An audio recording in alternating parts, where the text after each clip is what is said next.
Chapter My boyfriend, Kevin Woods, was a forensic doctor. Meanwhile, I got kidnapped by the ex-convict he had helped sentenced to prison in the past. He and his accomplices strapped a bomb to me. The kidnapper glared at me angrily. "You're Kevin's girlfriend." "Yeah, tell him to get his ass over here right now." I was forced to call Kevin. He sounded very impatient when he responded. "I told you not to call me when I'm working." "You're so annoying," I explained hurriedly. "Kevin, I got kidnapped.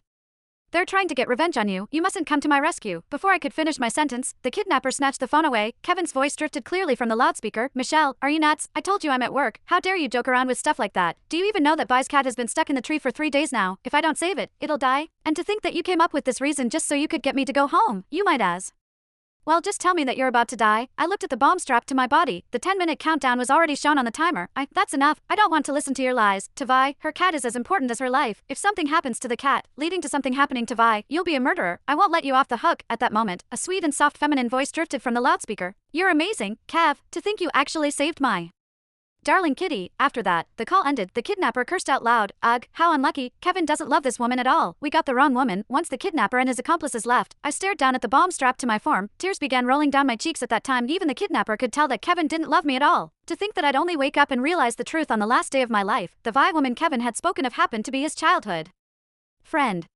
Violet Ray. When Kevin and I first started dating, he told me Violet was like a little sister to him. Of course, I believed him, but once I realized that something was fishy, I was already head over heels in love with Kevin. I couldn't extract myself from our relationship anymore. Kevin would always hurry over to Violet at any time of the day as long as he received a phone call from her. This also happened during his first meeting with my parents. He ditched us right away without a care in the world and hurried over to Violet just because she was scared of the dark. He didn't even bother explaining what happened to us. All he said was, "Something came up." Back then, I had stopped him because I didn't want him to leave. I even begged him to stay out of respect for my parents. All Kevin did was chuckle coldly. "Michelle, this is how things have been between Violet and me over the past 20 years or so. If you can't get used to this, then you can forget about marrying me." I had consoled myself that Kevin was just treating Violet like his little sister and that he still loved me, but I only realized the truth when I was about to die. Kevin never loved me from the start. Violet was the only woman he cared about. Before the bomb detonated, I sent one last text message to Kevin. "Farewell. I hope that we will never meet again in another life." Chapter bits and pieces of my body were scattered across the ground. In fact, one couldn't tell what I looked like right now. My soul levitated in midair. I just stared at my body from above. I didn't feel particularly sad. To me, death was an escape. I had no idea how long I had been floating around. That was, until Kevin arrived at the scene. He trailed behind a group of police officers. He was mainly in charge of taking photos of the scene and recording the details as well as communicating with his colleagues. One of the police officers said, "We discovered some gunpowder at the scene. Perhaps someone crafted this bomb by hand.